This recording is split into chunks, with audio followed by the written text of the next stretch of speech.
አብሮነት አብሮነት አብሮነት አብሮነት አብሮነት አብሮነት አብሮነት አብሮነት አብሮነት የህልም ባሌን ባገኘሁት ክፍል 8 ጸሐፊ ፎዚያው መሐመድ።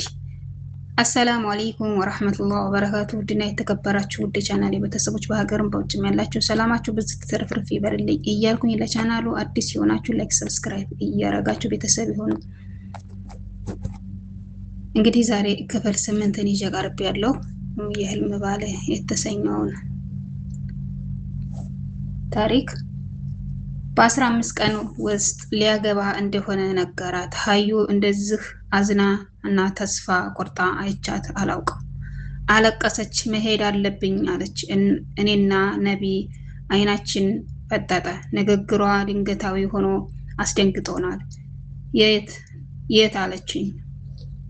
የት አለች ነቢ ፈጥና። እስካሁን አባትን ለኔ ብዙ ዋጋ ከፍሏል። ከዚህ በኋላ እዚሁ ሁኜ ደስታውን አላጨናግፈውም። ደስተኛ ህይወት መኖር ይገባዋል። አክስቴ ጋር ሂጄ ለመኖር ወስኛለሁ። እዛ ሰርቼ እኖራለሁ ብላ ውሳኔዋን አሳወቀችን። ሀዩም እንዴ ይክሩ ልትለየን ነው በቃ መለያየት የህይወት አንደኛው መርህ ነው እንዴ? አልቅሽ አለኝ። ግን አልቅሽ ላስለቅሳት አልፈለኩም። አባቷም መሄዷን ቢስማማም ግን በአንድ ልጁ ጨርሶ መቆረጥ አልቻለም። ሁኔታዎች አመቻችላት።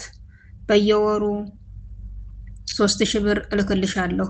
በግል ትምህርት ጀምሪ። እዚህ መቆየት ለአንቺ ጥሩ አይደለም። ጓደኞችሽ ሲሄዱ ብቻሽን ስትቀሪ የሰው አፍ የበለጠ ያሳምምሻል። መሄድ ለአንቺም ለውጥ ነው ሲላት ንግግሩን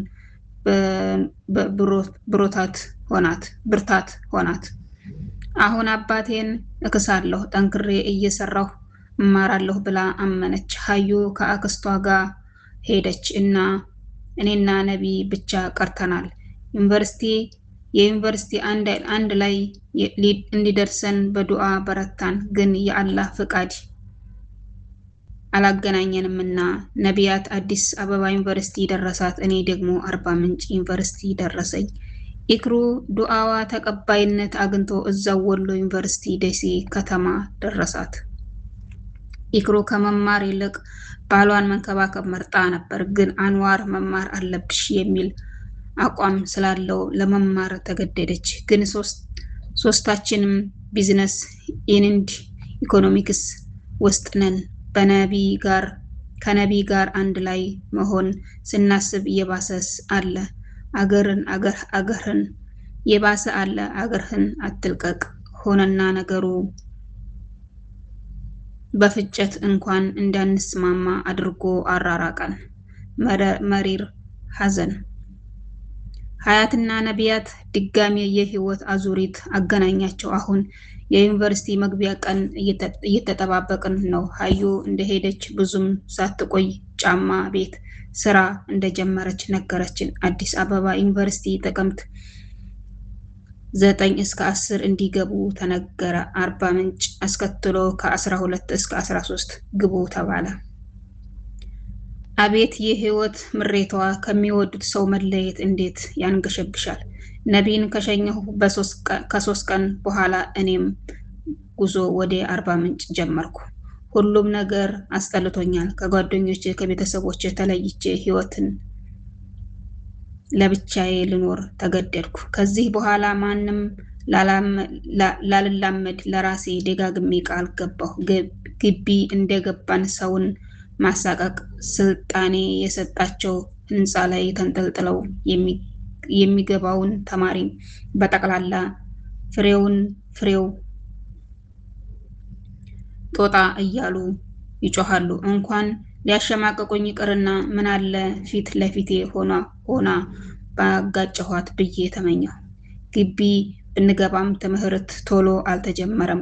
ወይ ድብርት! አዲስ ሰዎች፣ የተለያየ ብሔረሰቦች ስብስብ። ማንም ማንም አያውቅም። ሰው ላልላመድ ምያለሁ። ብቸኝነት መርጫለሁ። የቤተሰብ የጓደኛ ናፍቆት እረፍት ነስቶኛል።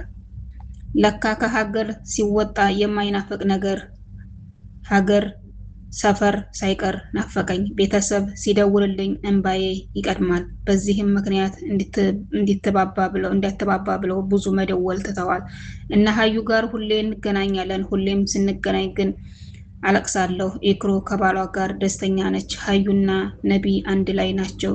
እኔ ግን ብቻዬን ነኝ። ይሄ ደግሞ ሆድ ያስብሰኛል። ኢሙ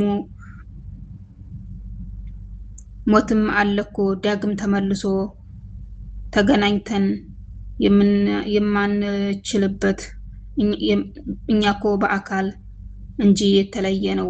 ልባችን ተሳስሯል። ደግሞ ሁሌ እንገናኛለን። አላህን አመስግኝ ሀቢብቲ፣ ደግመሽ እንዳታለቅሽ አለችኝ። ኢክሩ ይሄን ስትለኝ የባሰም አለ ለካ ብዬ ጌታዬን አመሰገንኩ። ልቤም ተረጋጋ። አሁን ለእኔ አለሁ ብዬ ውስጤን አሳመንኩ። የዶርም ልጆች ጋር መነጋገር ጀመርኩ። የዶርም ልጆች ሁዳ፣ አይሻ፣ አስማረች፣ ነኢማ እና ዮዲት ይባላሉ። ሁዳና አይሻ የአአ ልጆች ናቸው። ሁዳ በጣም ቀብራራና ሰውን የምትንቅ እኔ ብቻ የከተማ ልጅ የምትል ጉረኛ ቢጤ ነች። አስማረች የባህር ዳር ልጅ ነች። ድንጉጥ ነች። በጣም በትንሽ በትልቁ ትሸማቀቃለች። ይሄን ባህሪዋን ያየችው ሁዳ ታዲያ መጫወቻ አድርጋታለች። ትቀልድባታለች። አንዴ በአለባበሷ፣ አንዴ ባነጋገሯ እየተከታተለች ታሸማቀቃታለች። ሁዳ ጅልባቢስት ነች፣ ግን ብዙ የሚያስተቹ ነገሮችን ትሰራ አያታለሁ። የሙስሊም አደብ የላትም። ለታይታ ብቻ የምትመሳሰል ልጅ ነች። እኔ ደግሞ ኩራተኛና ውሸታም ሰው በጣም እጠላለሁ። እኔ ጋር አይጥና ድመት ሆን። ከሷ በተቃራኒ ደግሞ አይሻ በጣም ትሁት ሰው አክባሪ እና ተናናሽ ነች። አይሻም ጅልባቢስት ነች፣ ግን እሷ እንደ ሁዳ አይደለችም።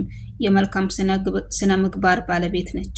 ነኢማ ደግሞ የደሴ ልጅ ነች። ቶሎ ሰው መላመድ አትችልም፣ ወይም ደግሞ አትፈልግ ይሆናል። ብቻ ብዙ ጊዜ ዝምታን ትመርጣለች። ዮዲት የሽሬ ልጅ ነች። ተጫዋችና ተግባቢ ነች። አሁን ትምህርት ተጀምረናል። የማርኬቲንግ ማኔጅመንት የመጀመሪያ ዓመት ተማሪ ሆኛለሁ። እንደ በፊቱ መቀለድ ቀርቶ ትኩረቴን ትምህርት ላይ አድርጌያለሁ። ሰዓቴን ፕሮግራም ከፋፍዬ መጠቀም ጀምሬያለሁ። እና ሀዩ ጋር ሁሌ ማታ ማታ በዋትሳፕ እና በቴሌግራም እናወራለን። እኛው ለኛው ብለን የከፈትነው እስላማዊ ግሩፕ አለን። ሴቶችን ብቻ የምናስተምርበት ማለት ባልደፈርም የምናውቀውን የምናሳውቅበት ግሩፕ ነው። አስተማሪ ያልናቸውን ጽሁፎች እንለቃለን። ማክሰኞ የፍቅህ ትምህርት በእኔ ይሰጣል።